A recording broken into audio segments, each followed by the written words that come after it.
Therefore,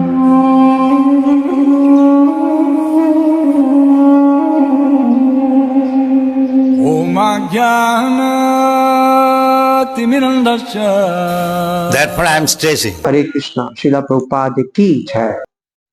महाराज युधिष्ठिर भगवान कृष्ण के बारे में बात कर रहे हैं कि क्या कृष्ण अपनी मृत्यु लोक की लीलाओं को छोड़ने जा रहे हैं। वो ऐसा बोल रहे हैं, सोच रहे हैं कि उन्हें लग रहा है कि शायद भगवान जो कृष्ण है, जो इस मृत्यु लोक में भगवान जो लीलाएं कर रहे हैं द्वापर युग में, अब भगवान वो लीलाएं अपनी यहाँ पे विराम देके तो भगवान जा रहे हैं। वो जी बात ऑलरेडी देवऋषि नारद जी इसका संकेत दे चुके हैं।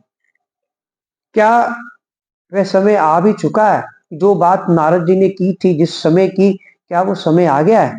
तो ऐसा महाराज युधिष्ठिर बोल रहे हैं। जैसा हम कई बार बतला चुके हैं कि पूर्ण पुरुषोत्तम भगवान श्री कृष्ण के कई पूर्ण अंश है और इनमें से यद्यपि सभी समान रूप से शक्तिमान है और किंतु वे भिन्न भिन्न कार्य करते हैं। भगवान के कई पूर्ण अंश है और सभी भगवान के समान शक्तिशाली है, शक्तिमान है और सभी डिफरेंट डिफरेंट ड्यूटीज अपनी दे रहे, काम कर रहे हैं। और भगवत गीता में भगवान के कई तरह के कथन है और इनमें से प्रत्येक कथन विभिन्न अंशों या अंशांशों के लिए है। उदाहरणार्थ भगवत गीता में भगवान श्री जी कहते हैं, हे भारत, जब जब भी जहां जहां भी धर्म का पतन होता है, अधर्म का प्रधान होता है, तब तब मैं अवतरित होता हूं। भगवत गीता के 4.7 में यदा यदा ही धर्मस्य ग्लानिर्भवति भारत और परित्राणाय साधूनां विनाशाय दुष्कृतां धर्म संस्थापनार्थाय संभवामि युगे युगे। कि भक्त जनों का उद्धार करने, दुष्टों का विनाश करने और धर्म के सिद्धांतों की फिर से स्थापना करने के लिए हे अर्जुन मैं हर युग में प्रकट होता हूं।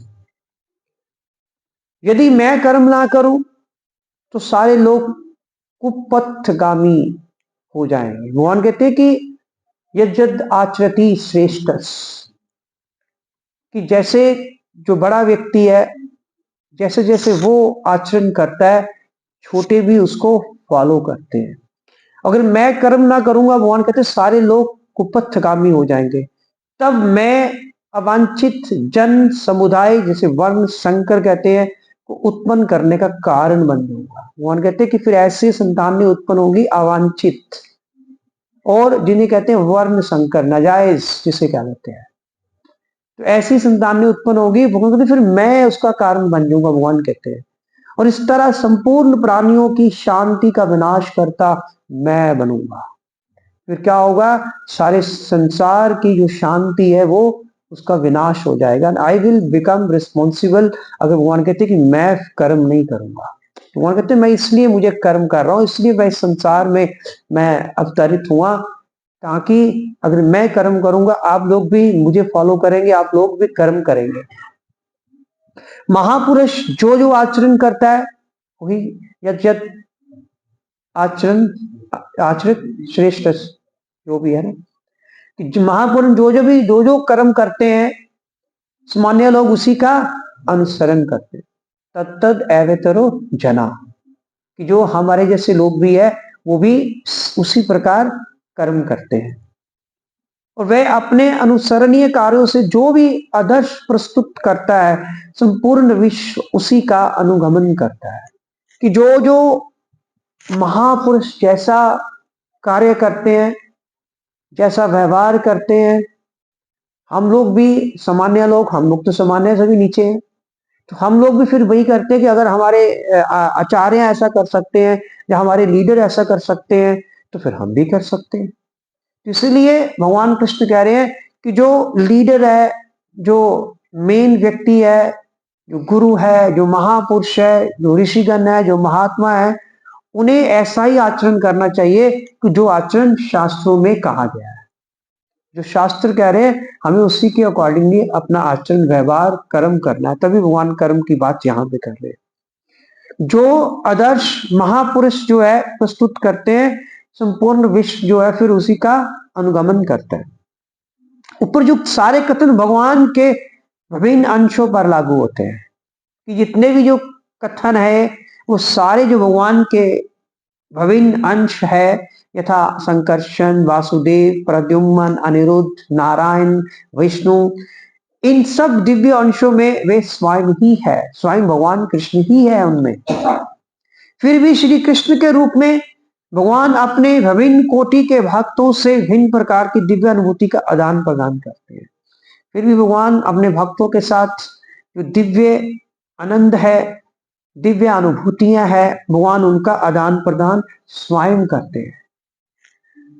तो भी भगवान श्री कृष्ण अपने मूल रूप में ब्रह्मा के प्रत्येक 24 घंटों में प्रत्येक ब्रह्मांड में एक बार प्रकट होते हैं कि ब्रह्मा जी के एक दिन में, ब्रह्मा जी का एक दिन 24 घंटे या एक दिन और एक रात, ब्रह्मा जी के 24 घंटों में प्रत्येक ब्रह्मांड में 24 घंटे ही बहुत बड़े हैं। 24 घंटे मतलब इकाई एक मेरे ख्याल अरब बन रहे कुछ है ना, 8 अरब 64 करोड़ कुछ ऐसे ही है, या खरब भी होंगे फिर है ना। ब्रह्मा जी का एक एक दिन ही इतना बड़ा है। तो उस कहते हो उस एक दिन में, ब्रह्मा जी का जो एक दिन है, उसी एक दिन में भगवान प्रत्येक ब्रह्मांड में, उस एक दिन में भगवान प्रत्येक ब्रह्मांडों में भगवान प्रकट होते हैं। समझ लग गई बात ही कि भगवान ने उस एक दिन में सारे ब्रह्मांड कवर कर देने हैं। चाहे द्वापर युग में भगवान 125 वर्ष तक भगवान ने प्रकट लीला की, तो वो यहाँ के 125 वर्ष है ना, तो ब्रह्मा जी को तो एक दिन भी पूरा नहीं हुआ, ब्रह्मा जी का एक दिन का कुछ फ्रैक्शन ही पूरा हुआ है। तो ये बात यहाँ पे हो रही है। किंतु निपट अनजान व्यक्ति के लिए भगवान कृष्ण, भगवान वासुदेव आदि के कार्य जटिल समस्या बने रहते हैं। लेकिन जो हमारे जैसे निपट अनजान व्यक्ति है, उन्हें भगवान की जो कार्यकलाप है वो उनके लिए जटिल समस्या की तरह है, समझ ही नहीं आती, कहती ये क्या हो रहा है। कोई इमेजिन नहीं कर सकता कि भगवान अभी भी कर रहे हैं, अभी भी ब्रह्मा जी का एक दिन तो बीता ही नहीं है, अभी भी भगवान कृष्ण किसी ना किसी ब्रह्मांड में अपनी लीला कर रहे हैं। हम तो इस ब्रह्मांड की बात कर रहे हैं, इस ब्रह्मांड के द्वापर युग की। यहाँ तो अनंत कोटि ब्रह्मांड है, अनंत कोटि ब्रह्मांडों में भगवान ब्रह्मा जी के 24 घंटों में सभी अनंत कोटि ब्रह्मांडों में लीला करते हैं। कोई ऐसा ब्रह्मांड छोड़ते ही नहीं भगवान कृष्ण। और स्वयं भगवान तथा भगवान के दिव्य शरीर में कोई अंतर नहीं है, ये तो पता ही है हमें। भगवान का शरीर हमारी तरह मांस और हड्डी का नहीं बना हुआ। भगवान का शरीर और भगवान की आत्मा एक ही है। हमारा शरीर और हमारी आत्मा भिन्न है, लेकिन भगवान का शरीर और भगवान की आत्मा सेम ही है, कोई अंतर नहीं है। विभिन्न अंश तरह तरह के कार्य संपन्न करते हैं। भगवान ने सबको ड्यूटीज दी हुई है। बलराम जी की ड्यूटी कुछ अलग है, ठीक है। फिर वासुदेव, प्रद्युम्न, अनिरुद्ध, इन सबको अलग अलग, नारायण, विष्णु, ठीक है, महाविष्णु, ये सारे भगवान के अंश है। हर एक की अपनी अपनी ड्यूटी है। गर्भोदक्षय विष्णु की अपनी ड्यूटी है, क्षीरोदक्षय विष्णु की अपनी ड्यूटी है।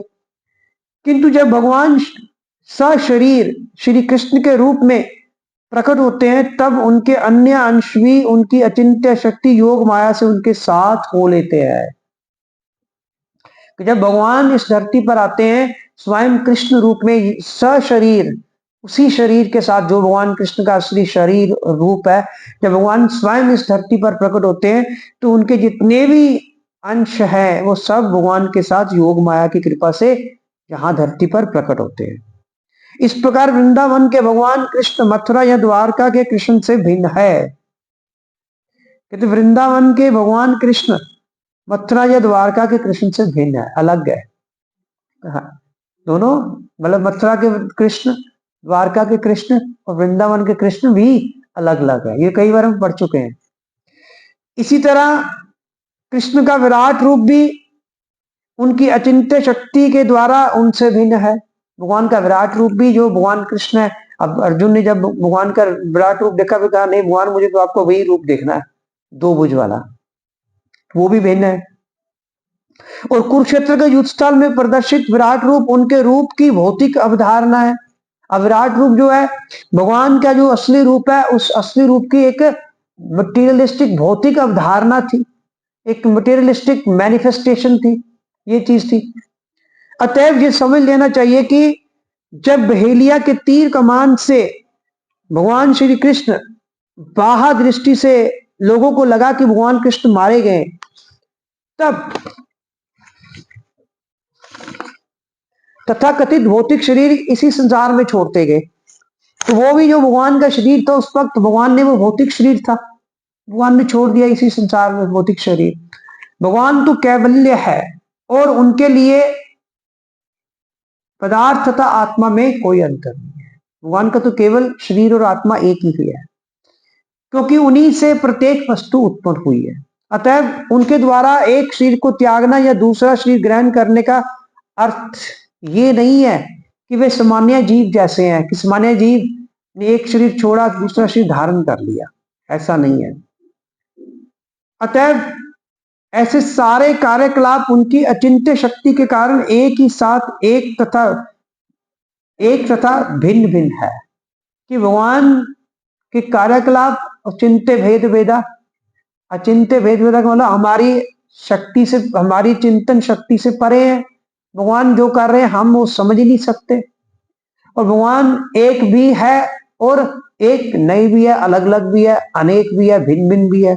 इसे कहते हैं हमारा जो अचिंत्य भेद भेदा। और जब महाराज युधिष्ठिर उनके अंतर्धार होने की संभावना से शोकाकुल थे, तो ये अपने घनिष्ठ मित्र के अंतर्धान होने पर शोक करने की प्रथा स्वरूप था। लेकिन वास्तविक तो ये है कि भगवान कभी भी अपना दिव्य शरीर नहीं त्यागते, जैसा कि अल्प ज्ञानी लोग भ्रमवश सोचते हैं। कहते अगर युधिष्ठिर महाराज थोड़ा बहुत कुछ शोक कर रहे थे भगवान के अंतर्धान होने पर, कहते ये तो एक प्रथा है, एक फॉर्मल एक प्रथा चलती है कि किसी को ऐसा हो जाए तो आदमी शोक करता है। पर उन्हें पता था कि भगवान तो दिव्य है, भगवान तो कभी जाते ही नहीं है, भगवान तो हमेशा ही यहाँ रहते हैं। और भगवद गीता में स्वयं भगवान ने ऐसे अल्पज्ञों की भर्त्सना की है और उन्हें मूढ़ कहा। भगवान ने कहा कि जो ऐसे लोग हैं अल्पज्ञ, जो ये सोचते हैं कि भगवान एक आम व्यक्ति है, भगवान हमारी तरह ही मनुष्य है, भगवान कहते हैं ऐसे मूर्ख लोग होते हैं। भगवान ने कहा है गीता में, जो मुझे एक आम मनुष्य मानता है कि मैं अब धरती पर अवतरित हो गया हूं, भगवान कहते हैं ऐसे मूर्ख लोग हैं, अल्पज्ञ लोग होते हैं जो ऐसे सोचते हैं। और भगवान के शरीर त्याग का अर्थ ये हुआ कि उन्होंने पुनः अपने अंशों को अपने दिव्य धामों में छोड़ दिया, जिस तरह इस संसार में उन्होंने अपना विराट रूप छोड़ा था। कहते भगवान ने क्या किया, भगवान ने तो उल्टा क्या किया, शरीर छोड़ा नहीं है, भगवान ने अपने जो अंश थे उनको अपने अपने दिव्य धामों में छोड़ा है, कि अपने अपने जो अंश थे भगवान ने कहा आप चलो वापस धाम वापस लौट चलो। भगवान ने ऐसा किया। हरे कृष्णा। श्रील प्रभुपाद की जय।